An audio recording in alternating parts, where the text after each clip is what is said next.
ओम पंचमुखम महावीरे सर्वरोगहरं परम सर्वरक्षाकारं देवं हनुमंत नमामहम।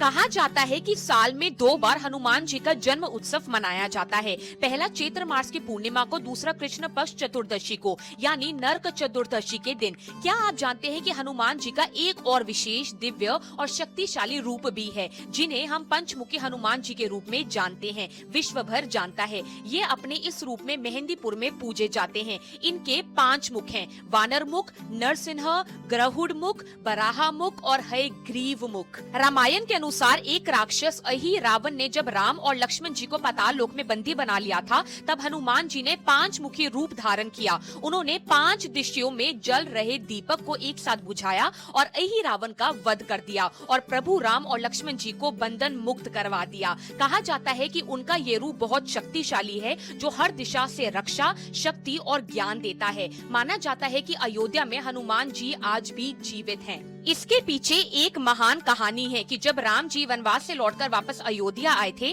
तो उन्होंने अपने प्रिय भक्त हनुमान जी को अयोध्या नगरी की रक्षा करने की जिम्मेदारी दी थी। और माना जाता है कि अयोध्या में राम जी के दर्शन से पहले हनुमान जी के दर्शन करना बहुत आवश्यक है, बहुत जरूरी माना जाता है। और ये मंदिर अयोध्या में हनुमान गढ़ी के नाम से भी जाना जाता है। हनुमान जी अतुलित बल और अटूट भक्ति के ही प्रतीक नहीं है, बल्कि वे प्रेम, सरलता और समर्पण के भी प्रतीक माने जाते हैं। हनुमान जी की ताकत के बारे में पता चलता है कि वे बचपन से ही बहुत शक्तिशाली और बलवान रहे हैं। उन्होंने बचपन में एक बार चमकते हुए सूरज को लाल फल समझकर निगल लिया था, जिस कारण धरती पर अंधकार छा गया था। यह देखकर इंद्र देवता ने हनुमान जी पर वज्र से प्रहार किया, जिससे उनके ठोडी यानी हनु पर चोट लगी थी और इससे ही इनका नाम हनुमान पड़ा। हनुमान जी का प्रिय हथियार गदा है और माना जाता है कि इनको लड्डू बहुत प्रिय हैं। इन्हें संकट मोचन नाम से भी जाना जाता है विश्व भर में। यह अपने भक्तों के सभी कष्ट दूर करते हैं। गोस्वामी तुलसीदास जी ने भी हनुमान जी के आशीर्वाद से ही रामचरितमानस की रचना करी थी